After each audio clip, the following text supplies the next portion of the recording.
नमस्कार दोस्तों। Being an eye specialist मैं ये चीज़ नोटिस कर रही हूँ कि आजकल छोटे छोटे बच्चों में चश्मा लगने का इंसिडेंस बहुत ज़्यादा बढ़ गया है। आप अपने आसपास भी देखते होंगे कि आज से 10-20 साल पहले छोटे बच्चों को अधिकतर चश्मा नहीं लगता था और आजकल तो हर दूसरा या तीसरा बच्चा चश्मा लगाए हुए है।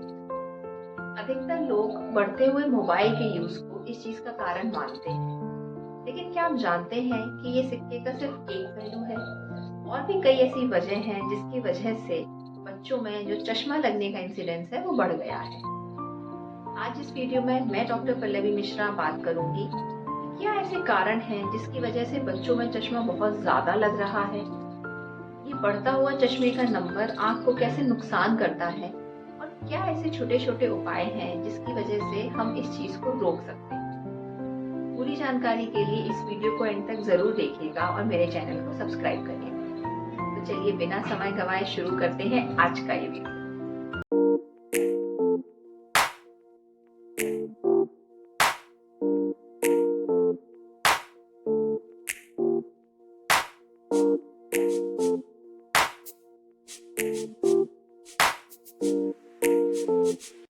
बच्चों में रिफ्रैक्टिव एरर या फिर चश्मे की जरूरत मेनली 3 तरह की एबनॉर्मैलिटीज के लिए होती है। पहला होता है मायोपिया, दूसरा होता है हाइपरमेट्रोपिया और तीसरा होता है एस्टिग्मैटिज्म।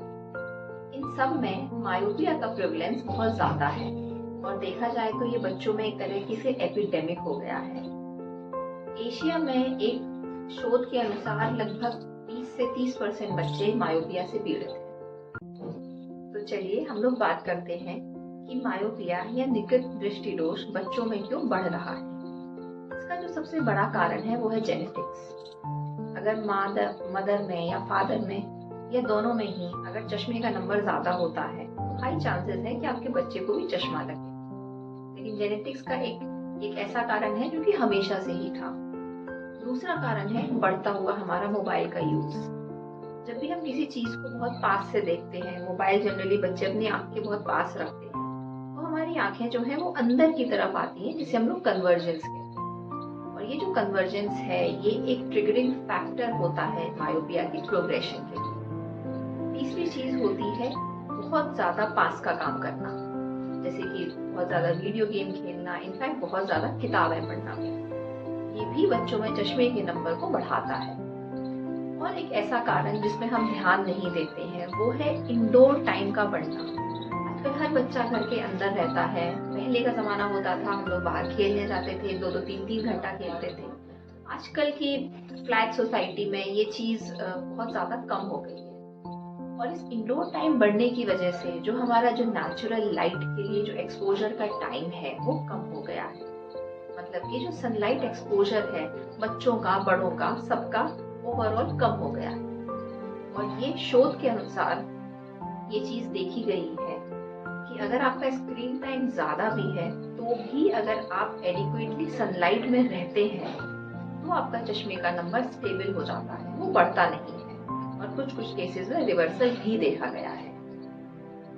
अब हम बात करते हैं कि ये चश्मे का नंबर आंख में क्या दिक्कत कर सकता है।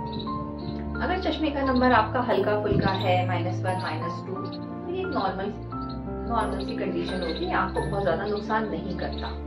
लेकिन एक कंडीशन होती है जिसे हम कहते हैं पैथोलॉजिकल मायोपिया। इस कंडीशन में चश्मे का नंबर बहुत ज्यादा होता है, -6, -7 तक। और ऐसे केस में बच्चे को पर्दा उखड़ना मतलब retinal detachment, glaucoma, early onset cataract या फिर मोतियाबिंद और पर्दे का खराब होना मतलब कि जो मैकुलर डिजेनरेशन है उसके चांसेस बहुत ज्यादा बढ़ जाते हैं। और ये सारी बीमारियां आंख की ऐसी गंभीर बीमारियां होती हैं जो हमेशा के लिए आपकी आंख की रोशनी छीन सकती है। अब बात करते हैं कि बच्चे में चश्मे के नंबर को बढ़ने से रोकने के लिए हम क्या कर सकते हैं। कुछ तो हमारी लाइफस्टाइल में मॉडिफिकेशंस हैं, जैसे पेरेंट्स को चाहिए कि वो बच्चों को बाहर खेलने के लिए प्रोत्साहित करें ताकि उनको एडिक्वेट सनलाइट मिले। ये एडिक्वेट सनलाइट ना सिर्फ हमारे मायोपिया के प्रोग्रेशन को कम करेगी, मतलब वो बढ़ते हुए चश्मे के नंबर को रोकेगी, उसके अलावा हमारी बॉडी में विटामिन डी की भी सिंथेसिस कराएगी, तो बच्चों की जो हेल्थ है, ओवरऑल हेल्थ है, वो इम्प्रूव होगी। उसके अलावा बच्चों का स्क्रीन टाइम कम करें। लेकिन अगर मोबाइल देखना, क्योंकि कभी कभी आजकल बहुत सारी चीज़ें हैं जो आप मोबाइल से ही पढ़ सकते हैं। तो अगर स्क्रीन टाइम आप कम नहीं कर सकते हैं तो उसको एक हेल्दी स्क्रीन टाइम की तरह लीजिए, मतलब कि ब्रेक ले लेके काम करिए। अगर आपका बच्चा आधा घंटा पढ़ रहा है, वैसे तो हम लोग 20-20-20 रूल फॉलो करने के लिए कहते हैं, मतलब कि 20 मिनट के स्क्रीन टाइम के बाद कोई 20 फीट दूर चीज आप 20 सेकंड के लिए देखिए। लेकिन अगर ये संभव नहीं है तो आधे घंटे का हर आधे घंटे के बाद या हर पौन घंटे के बाद अपने बच्चे को बोलिए कि वो ब्रेक ले। अगर आपका बच्चा कोई भी किताब पढ़ रहा है, मोबाइल का इस्तेमाल कर रहा है, कमरे में एडिक्वेट रोशनी रखिए। बच्चे को इस चीज के लिए स्ट्रिक्टली मना करिए कि वो कम रोशनी में कोई काम ना करे। उसको बोलिए कि मोबाइल या किताब एक एडिक्वेट दूरी पर रखें।